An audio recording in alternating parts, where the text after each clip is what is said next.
Salut tout le monde, alors bienvenue pour la séance de pranayama, pour la révision du pranayama. On va essayer de voir l'ensemble de tout ce qu'on connaît en pranayama. Donc première chose, c'est une révision, mais c'est aussi bien pour quelqu'un qui n'a jamais vu le pranayama, jamais vu la respiration. Donc première chose à savoir, c'est qu'on peut faire la respiration dans plein de postures.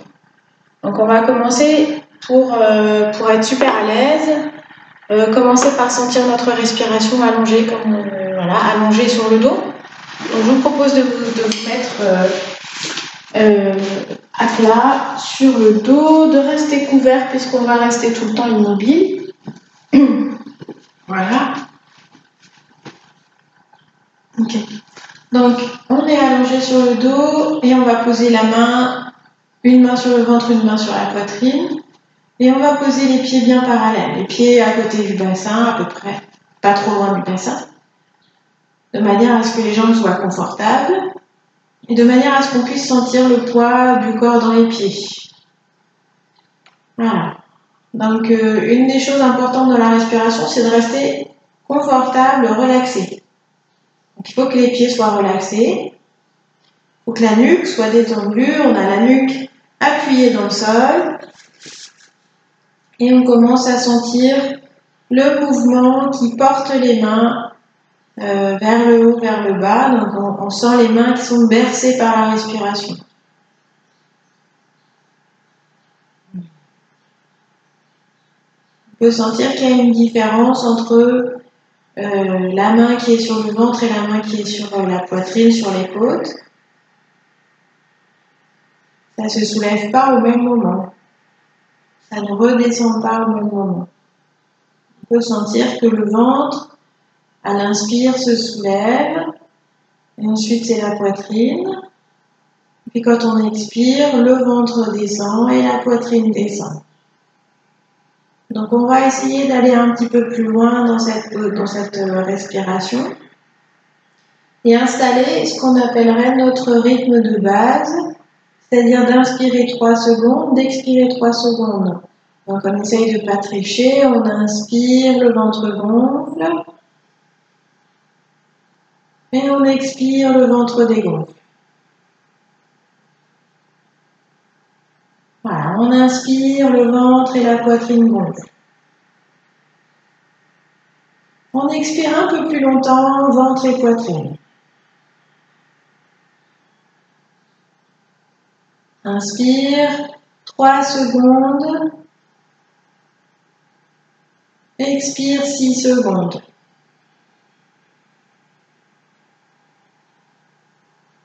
Inspire, on sent le ventre et la poitrine. Et sur une expiration de 6 secondes, on sent particulièrement la différence entre le ventre et la poitrine. Mais on sent comme une sorte d'affaissement, comme si tout se rapprochait du sol. Encore une fois, inspire, le ventre et la poitrine s'éloignent du sol. Et à l'expire, ils se rapprochent.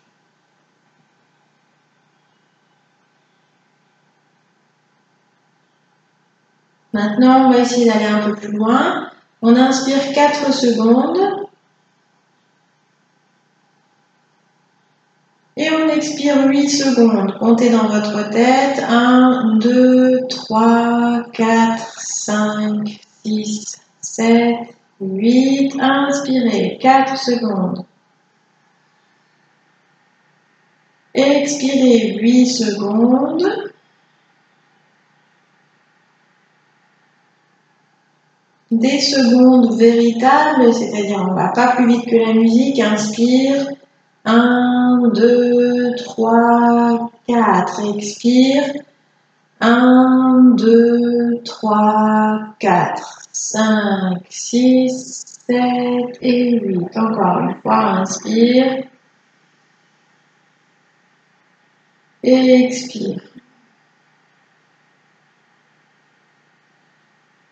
Voilà, maintenant, on ajoute à notre mouvement du ventre et de la poitrine, on ajoute des sensations.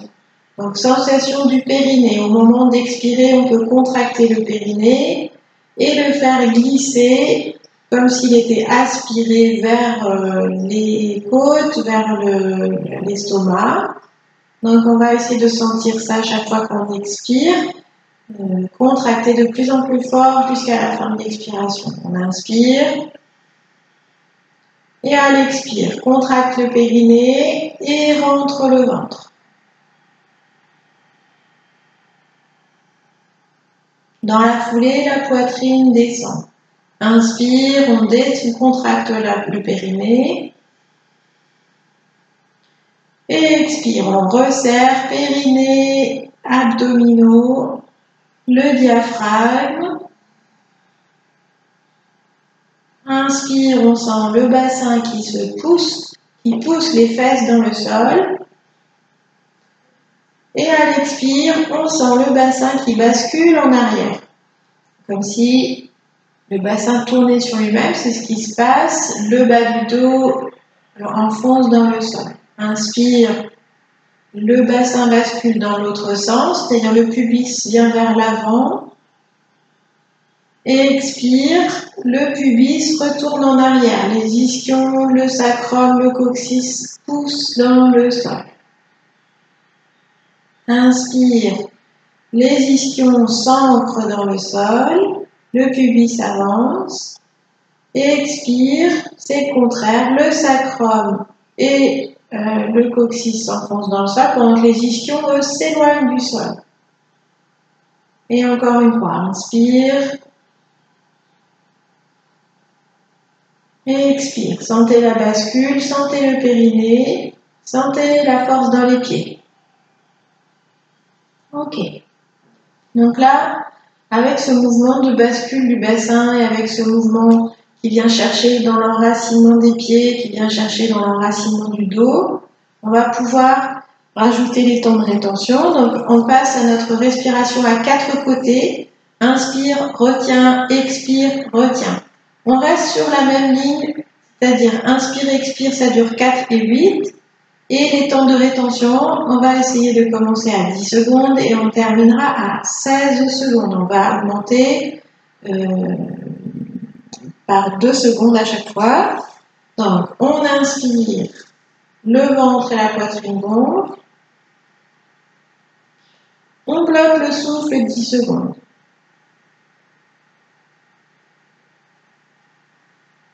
Puis on expire 8 secondes, donc pareil, le bassin se bascule, le bas du dos s'enfonce dans le sol, le nombril rentre, la poitrine rentre, les pieds poussent dans le sol, le périnée est contracté. Et maintenant je bloque le souffle pour 10 secondes en gardant cet appui dans les pieds, dans le périnée.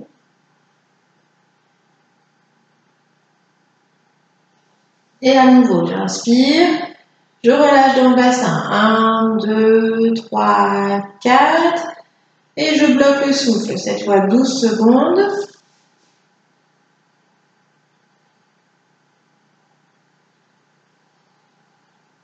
Ok, on expire. 1, 2, 3, 4, 5, 6, 7, 8. À nouveau, le dos est coincé dans le sol, ancré, enraciné. Et on retient le souffle à nouveau 12 secondes. Pensez à contracter le périnée. Et inspirez. 1, 2, 3, 4. Bloquez pour 14 secondes. 1, 2, 3, 4, 5, 6, 7, 8, 9, 10, 11, 12, 13, 14. Expirez. 1, 2, 3, 4, 5, 6, 7, 8. Bloquez. 1, 2, 3, 4, 5, 6, 7, 8, 9, 10, 11, 12, 13, 14. Inspirez. 1, 2, 3, 4. Bloquez pour 16 secondes.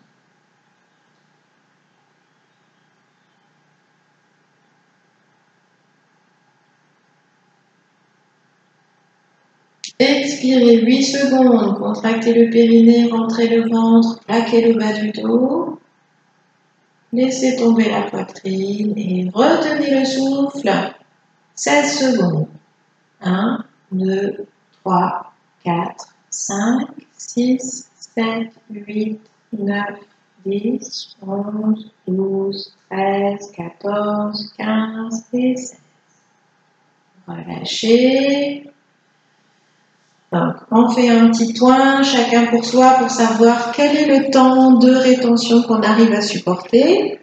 Et vous pouvez continuer de faire cet exercice en solo. Si vous avez besoin, faites une petite pause de temps en temps parce que ça demande une énergie inhabituelle de retenir le souffle, surtout quand on est poumon vide. Ok, donc ça c'est un super exercice à faire pour maîtriser, gérer, contrôler son souffle et contrôler le calme intérieur. Ok, maintenant on va pouvoir passer dans une autre posture. Wow, donc vous pouvez vous balancer sur les côtés, vous balancer d'avant en arrière. En tout cas, on vient s'asseoir. Donc, on vient s'asseoir. Alors, la position habituelle, ça c'est Sukhasana. C'est la position qu'on connaît tous, dans laquelle on se met tous, si tout va bien, avec les genoux, et dans laquelle souvent on s'assoit sur notre coussin. Vous pouvez vous asseoir sur votre coussin. Donc là, je profite de l'occasion pour voir encore avec vous les postures assises. Les postures assises qu'on utilise pour faire les exercices de pranayama. Donc là, Sukhasana, notre posture habituelle. Alors Sukhasana, moi je fais une petite variation, peut-être même ça ne s'appelle pas Sukhasana, c'est quand les jambes sont l'une à côté de l'autre comme ça. Sukhasana, c'est vraiment quand on a les jambes croisées avec les pieds sous les mollets. Voilà. Donc, dans cette posture, même encore mieux, c'est d'arriver à avoir les pieds parallèles entre eux. Ça, c'est vraiment pas facile, ça demande beaucoup d'entraînement. C'est-à-dire d'avoir les plantes de pieds parallèles, les orteils dirigés vers l'avant. Voilà. Et donc, ça donne des sensations nouvelles. On essaye d'avoir la plante des pieds perpendiculaire au sol. Et donc, les orteils dirigés vers l'avant. Sukhasana. Maintenant, une posture qu'on voit moins souvent, que je vous ai montré dans la vidéo précédente, c'est deux postures à genoux. Donc la première posture à genoux, c'est Vajrasana. C'est tout simplement d'être assis sur ses talons. Et ça peut se faire donc avec un petit support en dessous. Si par exemple ça vous fait trop mal dans les genoux, si ça fait trop mal dans les cuisses, vous pouvez surélever un petit peu le bassin en mettant une épaisseur entre les mollets et les cuisses. Voilà, comme ça. Okay.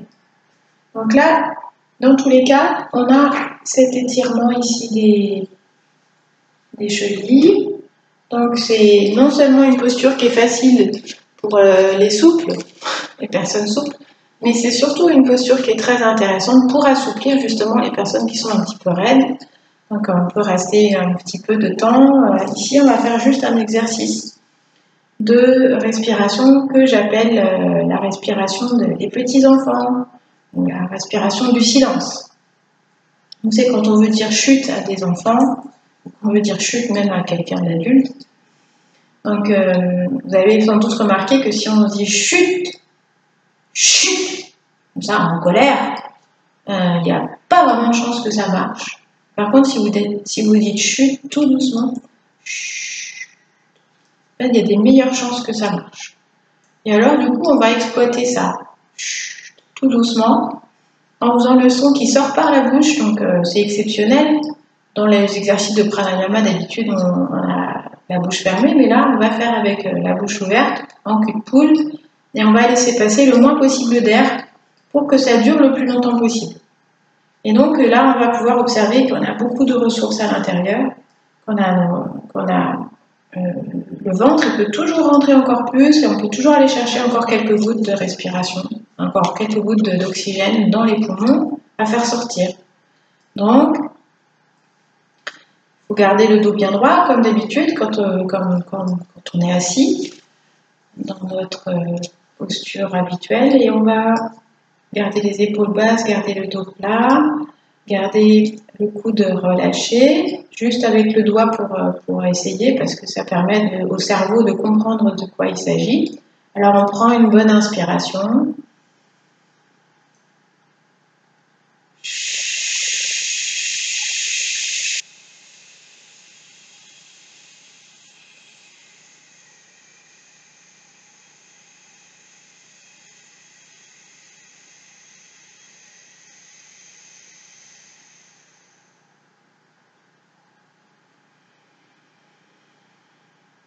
Voilà. Donc, une fois qu'on a fait cette grande chute très longue, on peut sentir que l'inspiration qui vient juste après, c'est une grande inspiration avec une sensation qu'on a des grands poumons qui ont grandi, qui sont plus amples, qui ont gagné en amplitude, voilà. Alors, on va faire la même chose dans une autre posture, donc la posture du héros. Alors, la posture du héros, c'est quand on est assis comme ça à genoux, et simplement, on a les pieds écartés de chaque côté des fesses, et il y a des gens qui arrivent à poser les fesses par terre. Moi, c'est pas mon cas, donc je mets un support juste qui va venir sous les fesses, donc juste entre les orteils. Donc, j'ai les genoux ensemble et je vais écarter mes pieds sur les côtés. Donc ça, c'est un exercice qui demande qu'on ait pas mal aux genoux. Si vous avez mal aux genoux, ça veut dire qu'il ne faut pas le faire. Donc j'écarte la peau des mollets sur les côtés et je viens m'asseoir entre mes fesses sur ma brique, sur mon support. Ça peut être sur une brique, sur un coussin. Donc, je vous montre juste de derrière. J'ai les genoux ensemble, j'écarte les pieds et je viens placer mes fesses sur le coussin. Il faut gérer le coussin et la brique juste sous les ischions. Comme ça me permet de rester dans cette posture. C'est une posture qui est toujours délicate, toujours qui fait mal, hein, qui provoque une gêne, mais c'est une très bonne posture d'étirement des muscles des cuisses, d'étirement des mollets, d'assouplissement de la région des genoux. Et puis, ça permet aussi un bon travail du bassin. Donc, assouplissement du bassin en fermant le bassin vers l'intérieur. Habituellement, on a toujours le bassin qui est ouvert vers l'extérieur. Donc là, on est en train de compacter le bassin dans cette posture. Et on va faire le même exercice que tout à l'heure. Voilà, pour rester un petit peu dans cette posture. Je me mets de 3/4. La peau des mollets. Et juste sur mon coussin, sur mon support. Donc les genoux serrés. J'inspire. Voilà, je pose les mains l'une dans l'autre. Je prends une grande expiration. Je me grandis toujours, même à l'expire. Et on est parti pour une longue chute, presque silencieuse.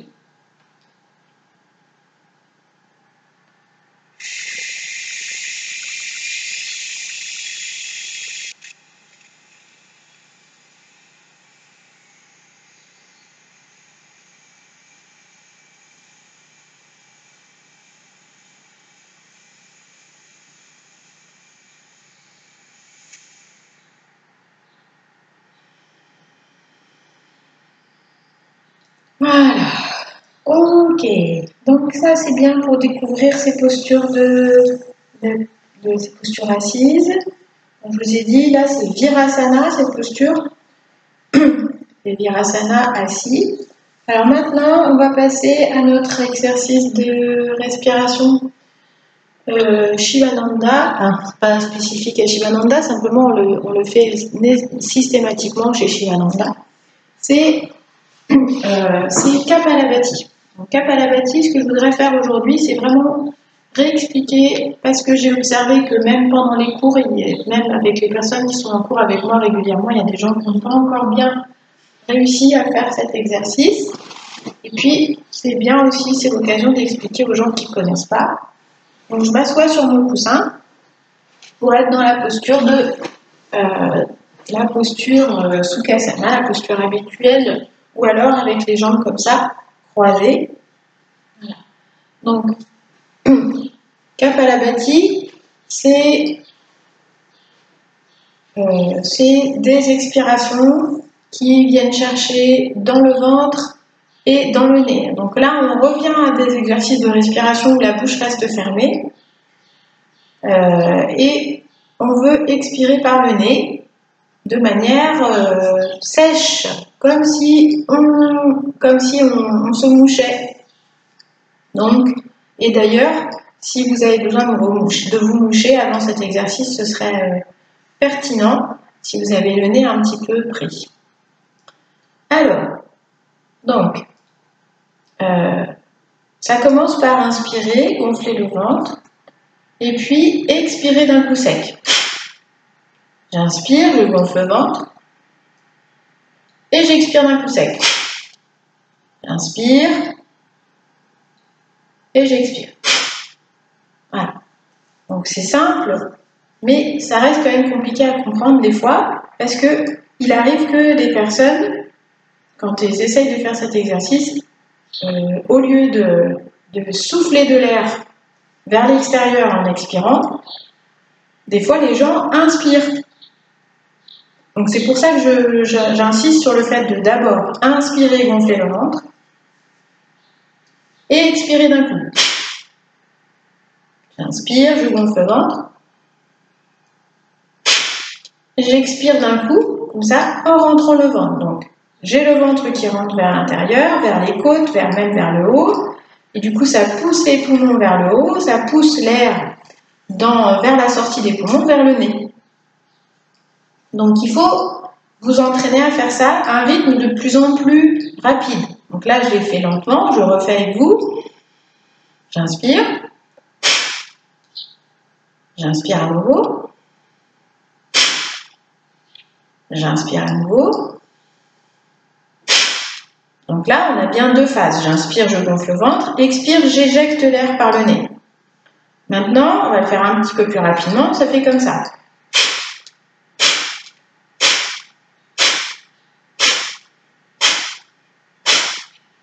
Donc, un rythme régulier. J'expire l'air, je reprends de l'air sans vraiment m'en occuper. C'est simplement que le ventre regonfle de lui-même pour récupérer de l'air. Donc, le ventre regonfle tout simplement parce que les poumons se remplissent d'air et prennent plus de place dans la cage thoracique. Donc, ils poussent le ventre vers l'avant, vers le bas.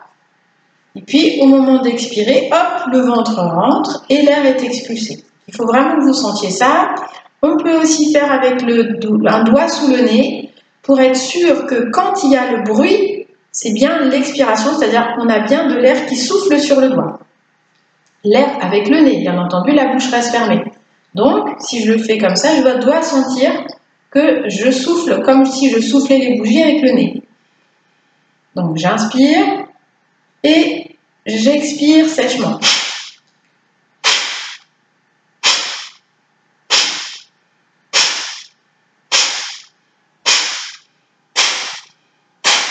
Voilà.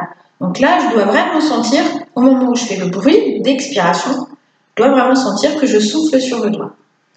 Et il faut s'entraîner plusieurs fois. Il y a des gens, ça prend du temps avant d'arriver à sentir ça. Si vous sentez que vous êtes en train de gonfler la poitrine et d'inspirer en vous agitant, c'est-à-dire si ça fait...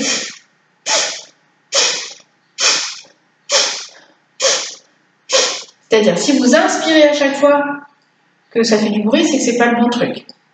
Et d'ailleurs, si vous inspirez comme ça, si vous inspirez de manière très très forte, plusieurs fois d'affilée, vous risquez d'avoir la tête qui tourne. Donc vraiment, pour être sûr que c'est l'expire, vous ne devez pas avoir la tête qui tourne, et c'est vraiment à l'expire que ça fait du bruit. On fait notre cycle de Kapalabhati, donc il faut vous exercer. Après, il n'y a pas tellement d'explications de plus à donner, il faut faire des essais, et vraiment sentir que c'est l'expire qui fait du bruit.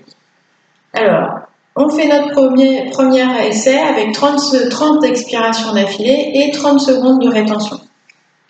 Donc d'abord, on prend une grande inspiration. Après, on expire, on vide les poumons. On se grandit, on inspire une dernière fois, le ventre gonfle. Et c'est parti.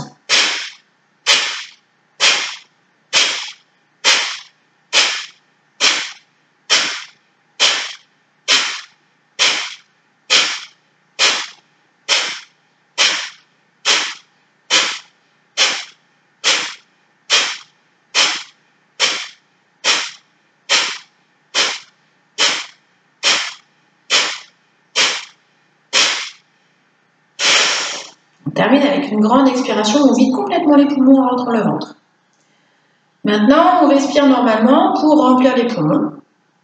Donc j'inspire avec le ventre et la poitrine. Et pareil, j'expire avec le ventre qui rentre, la poitrine qui rentre, je vide complètement les poumons jusqu'à la dernière goutte. Encore une fois, j'inspire et j'expire, je vide complètement. Maintenant, j'inspire normalement, je remplis 3/4 des poumons. Puis, je retiens le souffle pour 30 secondes.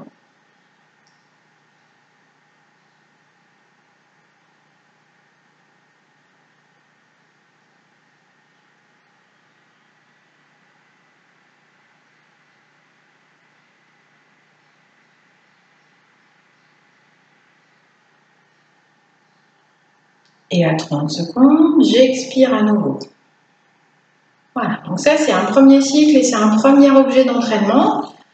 C'est déjà de réussir calmement et de manière agréable à bloquer le souffle après l'inspire, de bloquer le souffle pendant 30 secondes. Donc, si vous arrivez à faire comme ça 30 secondes sans trop de problèmes, vous pouvez passer à la seconde étape qui est de retenir le souffle 45 secondes, la troisième étape 1 minute, et ainsi de suite. Et des fois, on peut arriver à retenir le souffle pendant 1 minute 15, 1 minute 30, voire 2 minutes. Il arrive d'un jour à l'autre qu'on soit plus ou moins à l'aise, d'un cycle à l'autre qu'on soit plus ou moins à l'aise. Ça dépend si on a mangé avant. Alors là, si vous avez mangé avant, c'est même pas la peine, vous n'allez pas y arriver.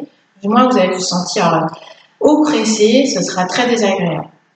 Donc c'est bien d'avoir l'estomac vide quand on veut faire le yoga, que ce soit des postures ou que ce soit des exercices de pranayama. Une chose importante, je vous ai dit, on inspire, la dernière fois qu'on inspire avant de retenir le souffle, on inspire, on remplit 3/4 des poumons. Parce que comme ça, imaginons que mes poumons c'est ça, si je remplis complètement les poumons jusque là-haut, je vais avoir l'impression d'être complètement comprimé, ça va être très désagréable. Alors que si je remplis 3/4, c'est-à-dire je laisse 1/4 des poumons vides, alors il y a une certaine souplesse, une certaine aisance qui permet que je sois vraiment confortable pendant le temps de rétention. Ok, donc on va essayer le deuxième cycle avec 45 expirations et 45 secondes de rétention. Donc, pour que ce soit clair pour tout le monde, je vais juste soulever mon t-shirt pour que vous voyez ce qui se passe au niveau du ventre. Donc, je vais écarter aussi le pull. Donc, au niveau du ventre, il y a vraiment le ventre qui rentre de manière très concentrée, de manière très forte vers l'intérieur. Et de cette manière, vous avez aussi peut-être la sensation que le périnée est attiré, aspiré vers les côtes. Donc, ça se fait avec les mains sur les genoux, avec les mains au Chin Mudra si vous connaissez. Donc, j'inspire et j'expire, je rentre le ventre. J'inspire et on est parti pour 45 expirations.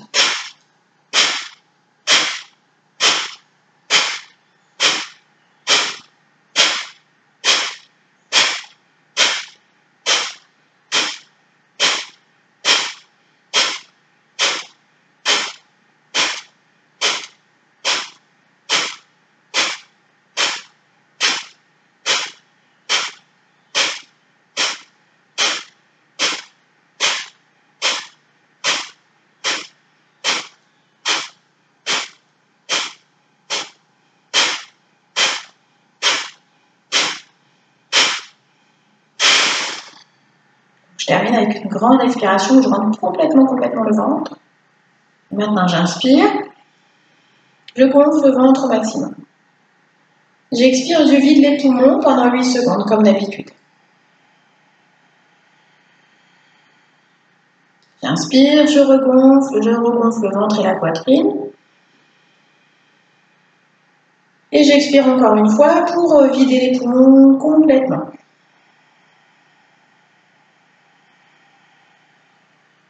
Maintenant, j'inspire, je remplis 3/4 des poumons.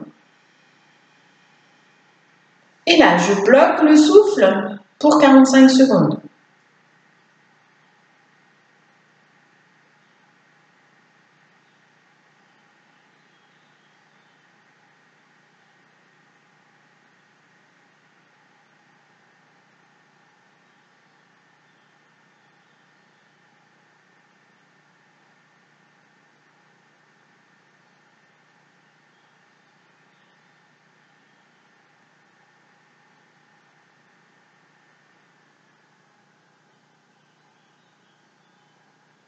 Puis j'expire au bout de 45 secondes.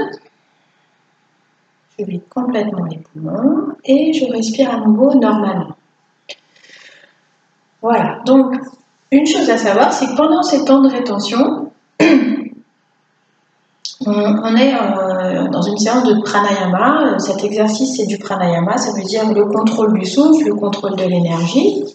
Et donc l'énergie dont on parle, c'est l'énergie qui circule à l'intérieur, non seulement pour la respiration, c'est-à-dire la respiration c'est une énergie, mais il y a aussi, de manière plus subtile, l'énergie vitale. L'énergie vitale, c'est ce qui fait qu'on est vivant, qu'on a toute notre tête, qu'on a notre calme. Et donc en fait, quand on fait ces exercices, on recharge la batterie. Donc, pour recharger la batterie et pour être bien concentré sur ce qui se passe, pour ne pas avoir l'esprit qui divague, parce que si on a l'esprit qui divague, on n'est pas en train de recharger notre batterie, on est en train de la décharger puisqu'on est en train de mettre notre énergie dans d'autres choses. Donc ce qu'on veut, c'est rassembler notre énergie et on peut concentrer notre attention dans un point, par exemple dans le centre de la poitrine ou dans le troisième œil, là, entre les sourcils, un petit peu au milieu du front. Donc chacun va choisir le centre de concentration qui lui convient en fonction de votre personnalité. Si vous avez une personnalité plutôt émotive, plutôt sentimentale, sensationnelle, vous allez vous concentrer sur le chakra du cœur, Anahata Chakra, ici au centre de la poitrine. Donc, si vous êtes quelqu'un de plutôt intellectuel, plutôt rationnel, plutôt, vous êtes plus dans la tête, dans ce cas, vous allez concentrer votre attention sur le point entre les sourcils, Ajna Chakra. Et chacun a une couleur. Vous pouvez aussi, pour aider à vous concentrer, visualiser la couleur bleue ici entre les sourcils et visualiser sinon la couleur verte ici dans le chakra du cœur. Voilà. Et dans ce travail de pranayama, dans Kapalabhati, il y a une recherche de relier le féminin et le masculin, de relier l'énergie féminine et l'énergie masculine. Donc l'énergie féminine, elle est selon la légende, levée dans le chakra racine tout en bas, et l'énergie masculine est levée là, à l'éveil, à l'état d'éveil, dans le chakra couronne au sommet de la tête. Et Kapalabhati, c'est un exercice qui permet de relier ces deux forces en réveillant l'énergie qui est là, à l'état de sommeil, dans le bassin. L'énergie féminine se réveille, et puis elle monte vers l'énergie masculine. L'énergie masculine vient aider, aspirer, et donc il y a une réunion, comme ça, du féminin, du masculin, du chaud, du froid, de l'émotionnel et du rationnel. Donc c'est un peu ce qu'on cherche, voilà. Enfin c'est même pas un peu, c'est complètement ce qu'on cherche dans le pranayama. C'est une méthode de rassemblement, de concentration et d'éveil de l'énergie. Voilà. Alors, troisième cycle de Kapalabhati, on va essayer de tenir 1 minute de rétention, et voire même un peu plus si vous êtes à l'aise. Donc c'est pour ça que je vous dis, moi je vais dire qu'on a passé 1 minute, je peux dire qu'on a passé 1 minute 15, 1 minute 30, vous pouvez rester aussi longtemps que vous voulez, si vous êtes confortable. Si vous devenez tout violet, c'est le moment d'arrêter. Et de continuer à essayer d'être de plus en plus à l'aise. C'est important aussi d'être décontracté, donc si jamais vous êtes vous êtes crispé au moment de retenir le souffle. Si vous avez les épaules comme ça ne va pas marcher. Donc il faut vraiment penser à relâcher les épaules, à relâcher votre ventre, même si vous retenez le souffle, le ventre il peut être mobile, vous pouvez le rentrer plus ou moins, le relâcher plus ou moins. Vous pouvez aussi mobiliser le bas du dos pour être vraiment dans la bonne position. Donc si vous sentez que vous êtes cambré en bas du dos, il faut basculer le bassin un petit peu en arrière, pousser un peu plus sur les ischions, remonter un peu plus le pubis. Donc c'est vous qui sentez comment vous pouvez avoir votre dos à la fois souple et à la fois redressé vers le ciel. Donc, si vous êtes cambré dans le bas du dos, vous avez tendance à vous tasser. Donc, il faut essayer de décambrer et plutôt diriger le haut du corps vers le ciel. Voilà. Le bas du corps vers le sol. Donc, il faut sentir qu'on est étiré vers le bas et vers le haut. Étiré vers le bas avec le sacrum qui s'enfonce dans le sol et étiré vers le haut avec le sommet de la tête qui tire comme ça vers le plafond. Alors, on va faire notre troisième cycle. Donc, vous pouvez aussi essayer avec une main sur le ventre pour bien sentir que au moment de l'expire, le ventre rentre. Donc, on commence par inspirer et on expire une fois normalement. Maintenant, encore une fois, on inspire et on commence pour 60 expirations.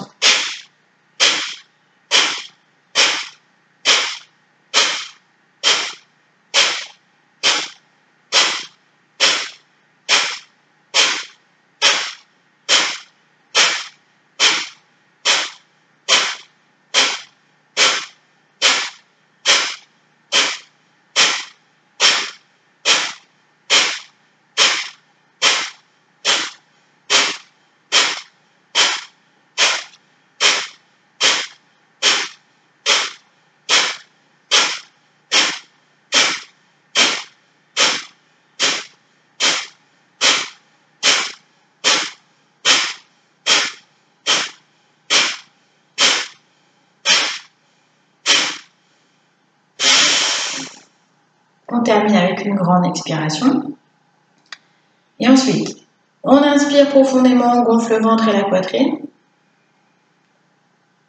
On expire, on dégonfle le ventre et la poitrine pendant 8 secondes. Inspire, on regonfle complètement, on remplit les poumons.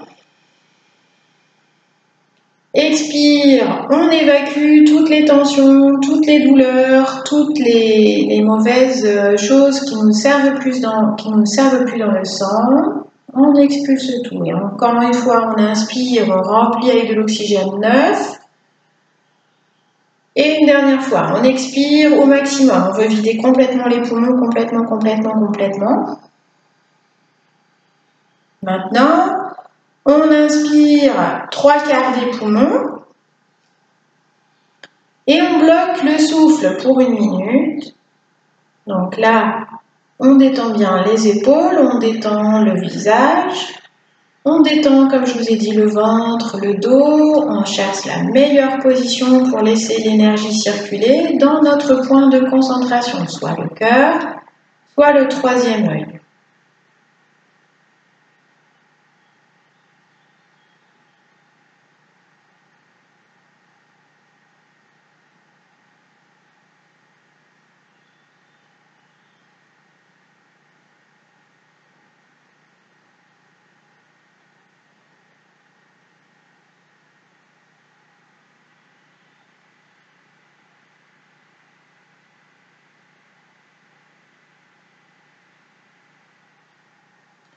Une minute, soit vous pouvez continuer de retenir le souffle, soit vous expirez.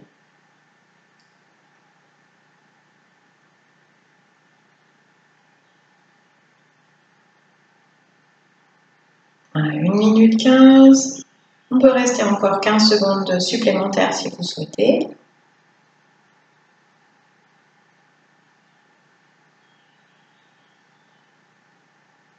Et ensuite, on expire tranquillement, lentement. Voilà. Donc, après Kapalabhati, on peut rester un instant, quelques respirations pour écouter de l'intérieur ce qui se passe, garder notre concentration sur le point qu'on a choisi. Donc ce point de concentration, ça peut être une couleur, comme je vous ai dit, donc le bleu indigo entre les sourcils ou bien vert pour le chakra du cœur. Mais ça peut être aussi une image inspirante, comme par exemple un soleil qui se lève ou qui se couche, donc un soleil qui brille. Quelque chose qui attire votre attention et qui vous permette de rester centré. Vous pouvez aussi, quand vous avez les yeux fermés, dans le temps de rétention, visualiser une image comme une fleur ou alors une figure importante si vous avez une religion. Donc, la figure la plus importante pour vous, quelles que soient vos convictions, que vous ayez ou pas des convictions religieuses, mais simplement, c'est le moment de concentrer notre attention sur quelque chose de fixe et qui soit inspirant et qui nous élève. Voilà. Ok. Donc après ça, on est resté longtemps dans cette posture, on a besoin de se détendre. Et pour certaines personnes, on n'a pas ce besoin. Si vous êtes bien, si vous êtes à l'aise dans la posture assise, vous pouvez aussi y rester. Mais si vous avez besoin, vous pouvez tapoter un petit peu les jambes, vous pouvez masser les jambes, stimuler tous les méridiens qui passent le long des jambes, sur les côtés, à l'intérieur et en dessous. Vous avez tous ces méridiens, le foie, la rate, l'estomac, les intestins, etc. Vous avez tous ces méridiens qui permettent, qui sont un petit peu comme ça compressés dans la posture assise et qui demandent des fois, qui sollicitent un petit peu notre attention, notre bienveillance. Alors une fois qu'on a bien massé, ou tapoté, pour stimuler aussi, une fois qu'on a bien laissé nos jambes tranquilles, maintenant on va pouvoir passer à un deuxième exercice de respiration un peu technique, c'est la respiration alternée. Donc la respiration alternée, ça se fait avec deux mudras. Première mudra, c'est Chin Mudra, c'est quand on a l'index et le pouce ensemble. Donc on peut mettre soit avec les mains, le dos des mains sur les jambes, on peut aussi mettre la paume de main sur les jambes, c'est possible aussi.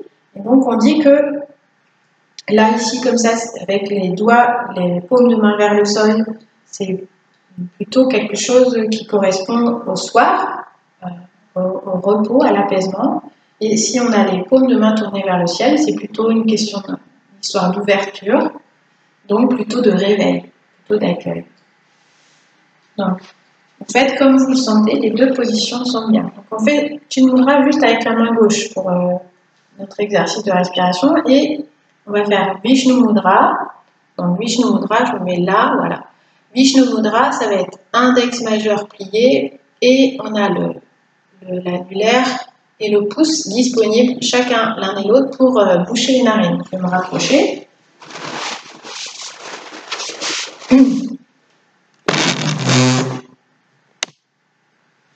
Voilà.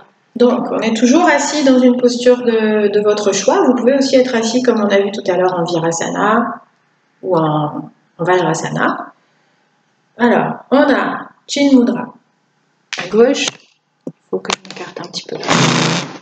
Chin Mudra à gauche. Je vais y arriver. Bon, c'est très bien comme ça. Et Vishnu Mudra à droite. Donc, Vishnu Mudra, une fois qu'on a plié l'index et le majeur, on a le pouce qui peut boucher la narine droite et on a l'annulaire qui peut boucher la narine gauche. Donc on va commencer avec d'abord respirer uniquement avec la narine gauche. Donc pour ça on aura besoin uniquement de notre pouce qui va boucher la narine droite, mais aussi de l'annulaire parce que on va faire inspire, retient, expire. Donc on va bloquer le souffle. Au moment où on retient le souffle, on va boucher les deux narines avec le pouce et l'index comme ça. Donc, on va commencer par 3 cycles de respiration uniquement avec la narine gauche. On commence par inspirer. Et on bouge la narine droite avec le pouce et on expire à gauche. On inspire à gauche, 4 secondes. 1, 2, 3, 4. Maintenant, on bouche les deux narines, 12 secondes.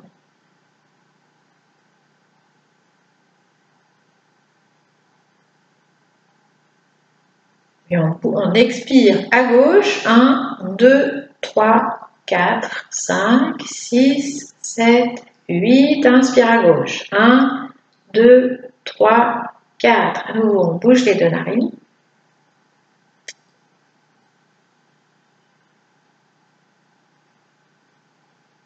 Et on expire à gauche. 1, 2, 3, 4, 5, 6, 7, 8. Inspire à gauche. 1, 2, 3, 4.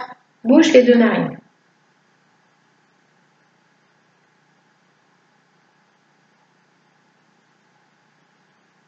Expire. 1, 2, 3, 4, 5, 6, 7, 8.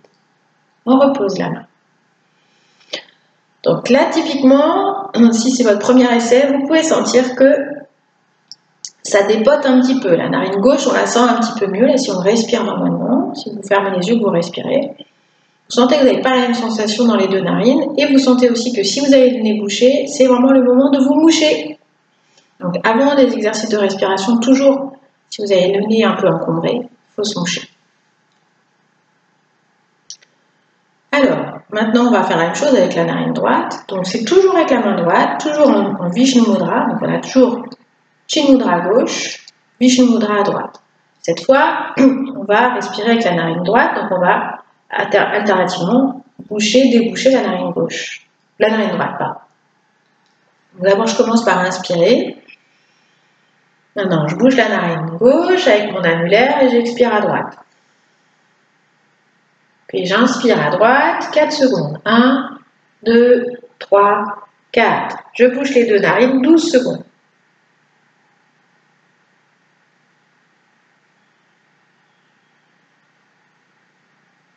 J'expire, je débouche la narine droite. 1, 2, 3, 4, 5, 6, 7, 8. Inspire 4 secondes. 1, 2, 3, 4. Et on bouge les deux narines.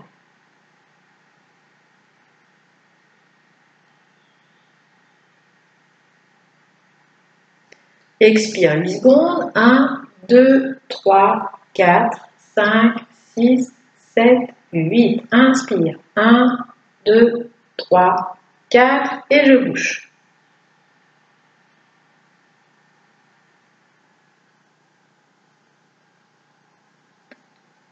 J'expire. 1, 2, 3, 4, 5, 6, 7, 8. Et j'inspire. 1, 2, 3, 4. Je rebouche.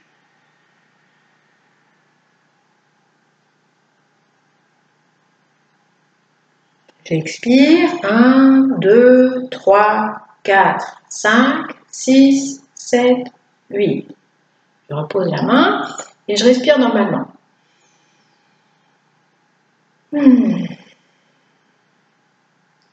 Donc encore une fois, c'est l'occasion d'observer que dans les deux narines, il ne se passe pas exactement la même chose.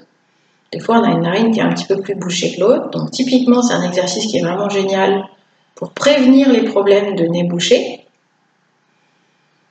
Alors quand on a déjà le nez bouché, ça devient plus compliqué. Vous aurez forcément des difficultés à faire ce genre d'exercice. Mais en prévention, c'est vraiment bien. Donc, l'important à savoir quand on fait cet exercice, c'est que c'est exactement comme quand on fait nos exercices de respiration habituels. On veut allonger le souffle. C'est-à-dire que là, quand je dis on inspire 4 secondes, on ne va pas inspirer 4 fois. Hein. On est bien d'accord qu'on inspire d'un seul souffle 4 secondes. Donc j'inspire et ça gonfle de plus en plus. Pareil, quand j'expire, je dégonfle de plus en plus jusqu'à vider complètement les poumons en 8 secondes.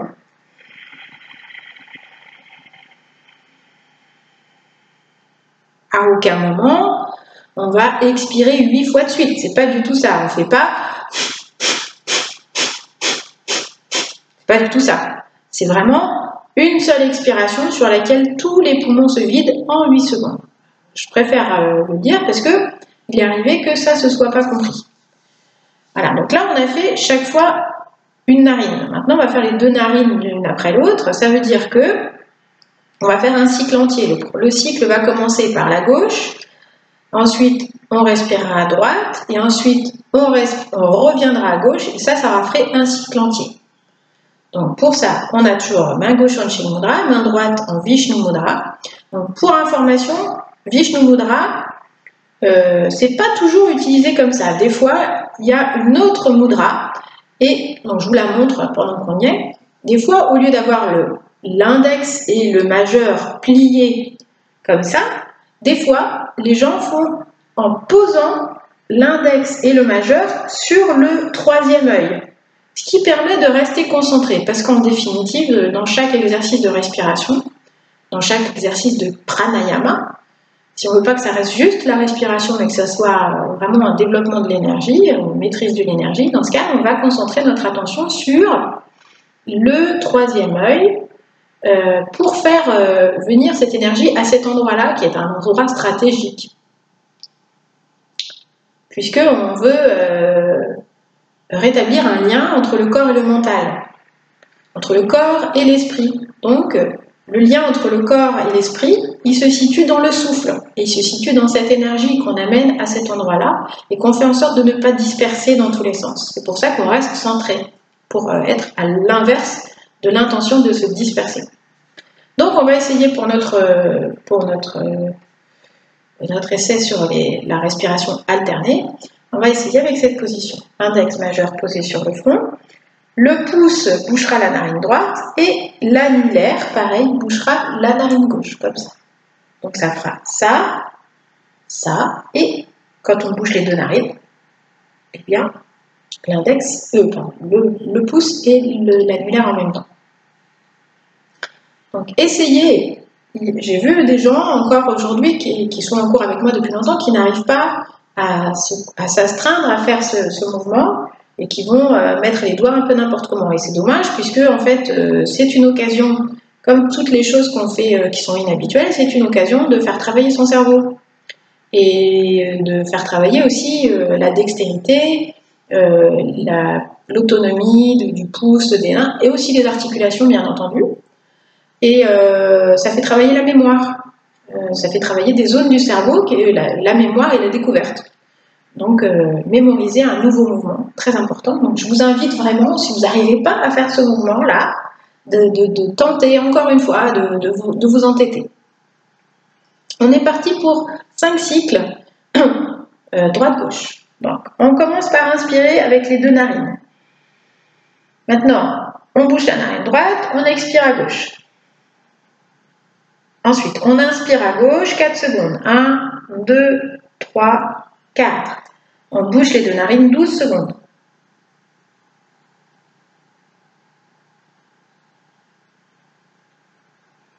Puis on expire à droite 8 secondes. 1, 2, 3, 4, 5, 6, 7, 8. Inspire à droite. 1, 2, 3, 4.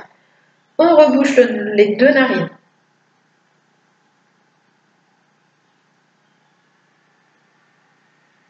Expire à gauche, 1, 2, 3, 4, 5, 6, 7, 8. Inspire à gauche, 1, 2, 3, 4, et on retient.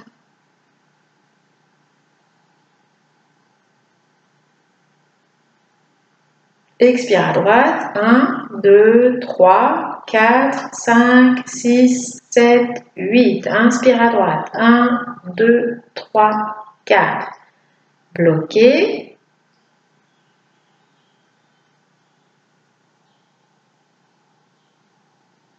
Expire à gauche. 1, 2, 3, 4, 5, 6, 7, 8. Inspire à gauche. 1, 2, 3, 4. Bloquez le souffle. Donc souvenez-vous, pendant qu'on bloque le souffle, on reste concentré sur le point entre les sourcils, là où sont posés les deux doigts. On expire à droite. 1, 2, 3, 4, 5, 6, 7, 8. Inspire à droite. 1, 2, 3, 4. Et on retient. On bouge les deux narines. Donc là, encore une fois, on reste concentré sur le point entre les sourcils et on peut aussi répéter le son OM dans sa tête. Mentalement, on répète plusieurs fois et on expire. À gauche, 1, 2, 3, 4, 5, 6, 7, 8. Inspire. 1, 2, 3, 4. On retient le souffle.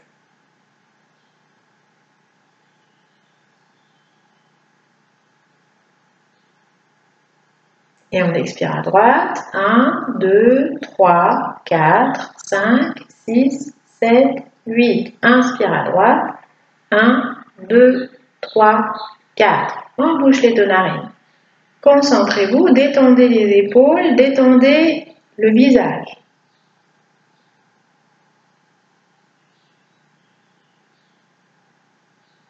Expire à gauche, 1, 2, 3, 4, 5, 6, 7, 8. Inspire à gauche, 1, 2, 3, 4. Bouchez les narines, on fait le dernier cycle.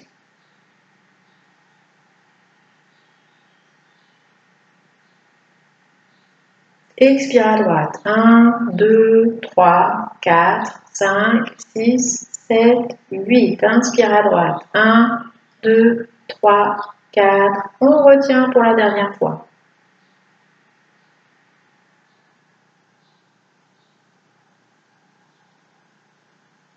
Expire à gauche.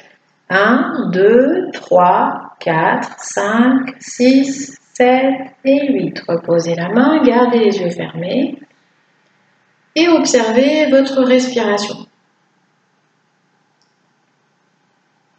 Vous pouvez garder la concentration sur le point entre les sourcils. Si vous avez réussi, peut-être senti quelque chose de particulier le long de la colonne vertébrale, le long du trajet entre les chakras, si vous avez senti quelque chose de particulier dans votre mental, dans votre calme, eh bien, c'est que c'est réussi. Si par contre vous sentez que vous êtes crispé, que vous avez mal à l'épaule, que vous avez pensé à beaucoup de choses, eh bien ça veut dire que vous pouvez encore et encore et encore recommencer pour vous apaiser.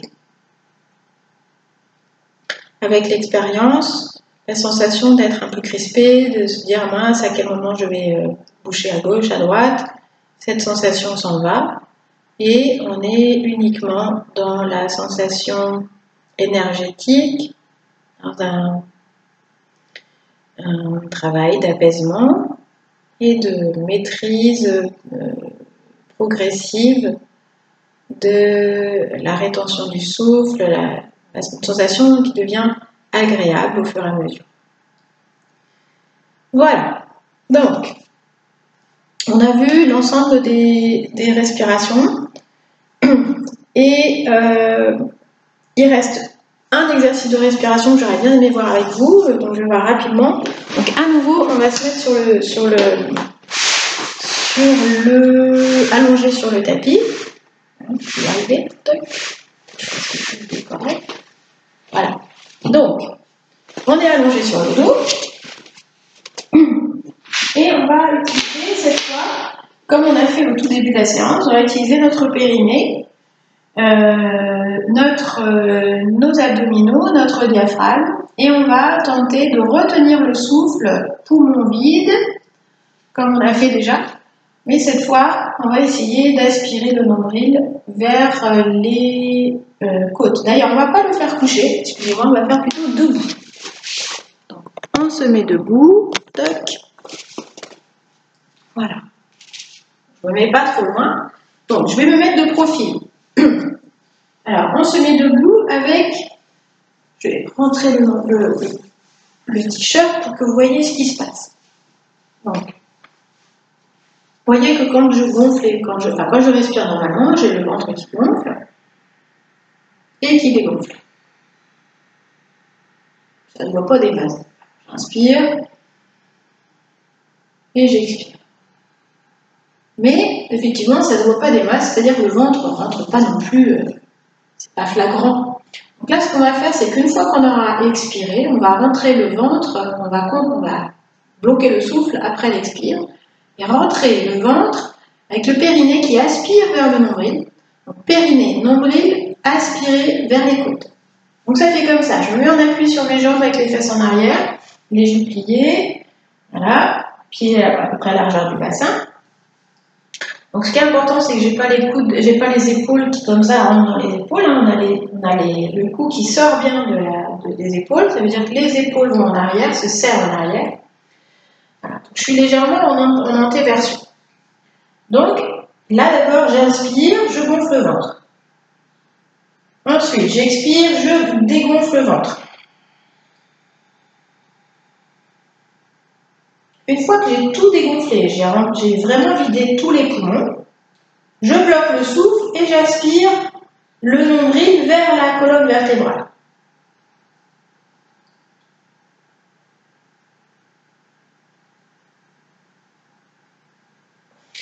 Je relâche, vous pouvez le faire sans le t-shirt parce que sinon on ne voit pas ce qui se passe.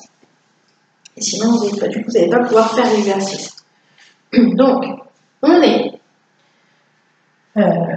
appuyé sur les bras, les épaules en arrière, la tête qui sort bien comme le long cou d'une girafe.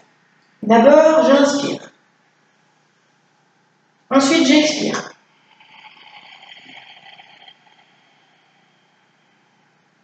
Puis je bloque le souffle et j'aspire le nombril et le périnée.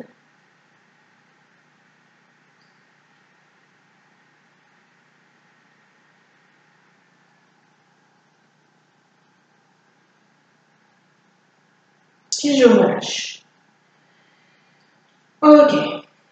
Donc en fait, il faut qu'il y ait des étapes.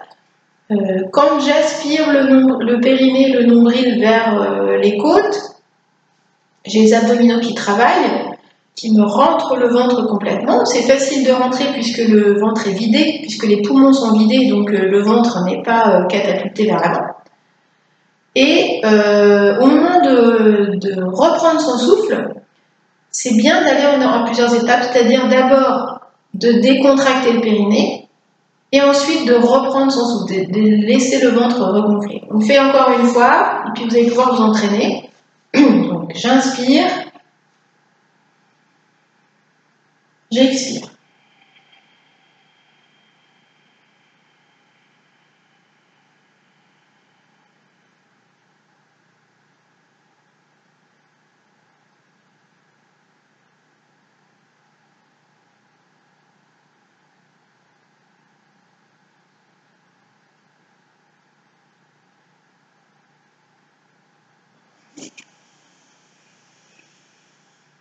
Voilà.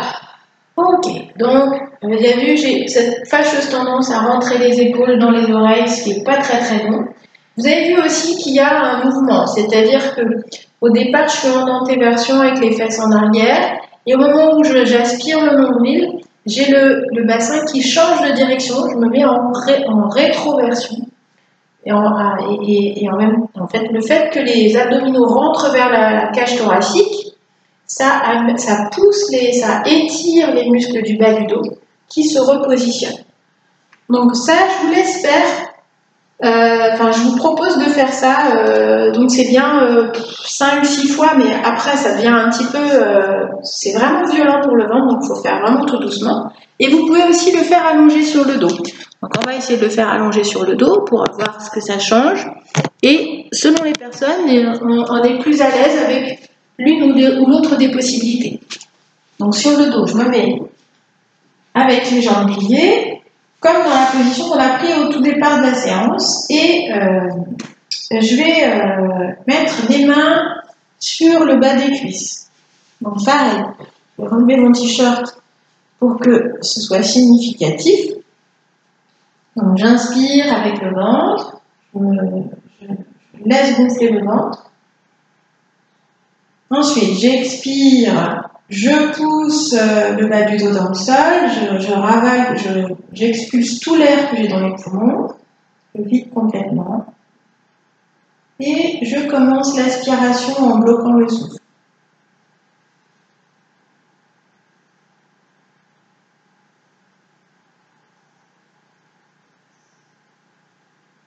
Puis je relâche. Donc là, comme je vous l'ai dit en même temps, c'est pas facile. Je vais le faire une fois sans rien dire. Vous allez juste observer ce qui se passe, puis le faire de votre côté.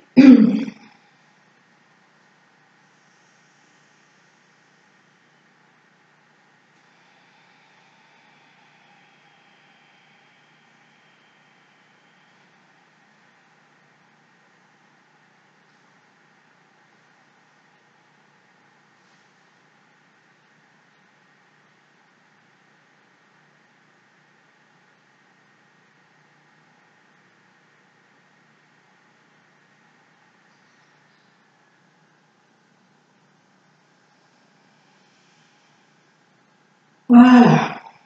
Donc ça, à répéter quelques fois, mais pas trop, avec modération. Et puis une fois que vous avez fait ça, il faut vraiment bien libérer le bassin, bien libérer le ventre, libérer le ventre en faisant ce mouvement-là de la pierre qui roule sur les côtés, c'est vachement important. Parce que sinon, on risque d'avoir mal au ventre après. Donc vraiment libérer le ventre, vraiment relâcher complètement. Et je proposerais même de se mettre dans la posture de l'enfant. On va basculer pour terminer cette séance de pranayama dans la posture de l'enfant. Donc je viens sur mes talons. Et puis j'amène le ventre le plus loin possible vers l'avant. Le front au sol. Donc si vous n'arrivez pas à mettre le front au sol, vous pouvez mettre les mains sous la tête comme ça. Donc, vous posez le front au sol et vous restez quelques instants dans cette posture Balasana pour détendre le ventre. Massez le ventre entre les cuisses et la colonne vertébrale.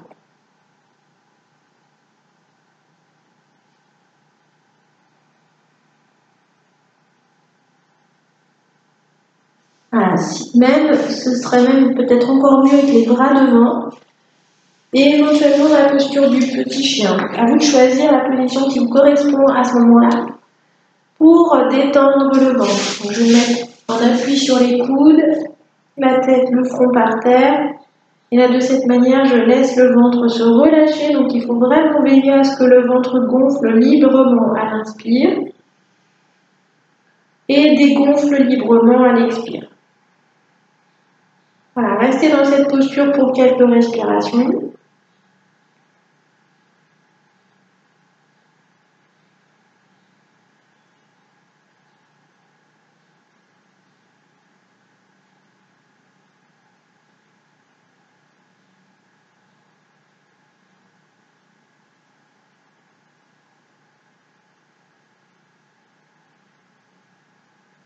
Voilà, et quand vous sentez que ça va bien, vous pouvez reprendre appui sur les coudes, vous rasseoir sur les talons, puis dérouler le dos arrondi pour vous redresser. Ok, donc voilà, on a vu ensemble tous les exercices de respiration auxquels vous pouvez vous exercer tranquillement chez vous et pour vous préparer à le faire en séance tous ensemble. Donc j'espère que ça vous aura bien servi. J'espère que vous allez bien pouvoir apaiser votre système nerveux. Donc vous savez que quand on fait des postures et quand on fait de la respiration, si on alterne posture, donc action, et relaxation avec les shavasana ou avec la respiration, et ben on alterne le système nerveux sympathique, le système nerveux parasympathique. Donc, il y en a un sympathique qui concerne l'action, et il y en a un autre qui concerne l'inaction, le repos, la relaxation. Parasympathique, c'est la relaxation. Et donc, quand on fait des exercices de respiration, on est en train de nourrir, alimenter le système nerveux parasympathique. Et donc, si on fait cette alternance de action, relaxation, posture, respiration, posture, relaxation, eh bien, on indique à notre cerveau qu'on peut, à tout moment de notre choix, ramener le système nerveux dans son état de repos. Et c'est la raison pour laquelle aussi, quand vous faites les postures, beaucoup de postures alternées avec de la relaxation et que vous finissez votre séance par une grande relaxation finale, eh bien, qu'est-ce qui se passe? Le système nerveux parasympathique reprend les rênes. Après que le système nerveux sympathique ait fait son action, le système nerveux parasympathique reprend ses rênes et il met du silence dans l'action, dans les muscles, et c'est le système digestif, la relaxation, le repos qui prennent le pas. Et donc, c'est gagné. Ça veut dire que vous pouvez indiquer, vous pouvez choisir vous-même qu'après un temps d'action, il y a tout de suite un temps de relaxation et c'est très très rapide pour y arriver. Et c'est la raison pour laquelle souvent on s'endort pendant la relaxation finale parce que le système nerveux il lâche complètement et on s'endort. Mais vous savez que Shavasana, final, c'est pas pour s'endormir. C'est bien pour profiter pleinement de la sensation de relaxation. Donc les sensations, à la fois physiques, mentales, spirituelles, c'est ça qu'on veut sentir pendant la relaxation finale. On essaye, tant que ça peut, de concentrer notre attention sur quelque chose, par exemple sur le corps, par exemple sur le mental, par exemple sur les pensées, observer les pensées, observer la détente, observer le souffle. Donc, on est toujours concentré au moins sur notre souffle pour ne pas s'endormir pendant la relaxation finale. Voilà, alors je vous laisse là-dessus. Je vous souhaite une super bonne semaine. Et encore une fois, je vous souhaite plein de grimaces. Il faut faire des grimaces. Voilà, il faut faire des grimaces pour rigoler, pour apaiser. Puis il faut faire des trucs comme ça pour s'apaiser, pour relâcher, pour relâcher les tensions. Il ne nous reste plus beaucoup de temps à confiner, donc peut-être avec un peu de chance, on pourra se revoir si on a les autorisations. Et sinon, eh bien, continuez à vous exercer avec la respiration pour vous détendre et vous apaiser. Voilà, un bol de grimaces, un peu de soleil, beaucoup de soleil, et une bonne semaine. Ciao!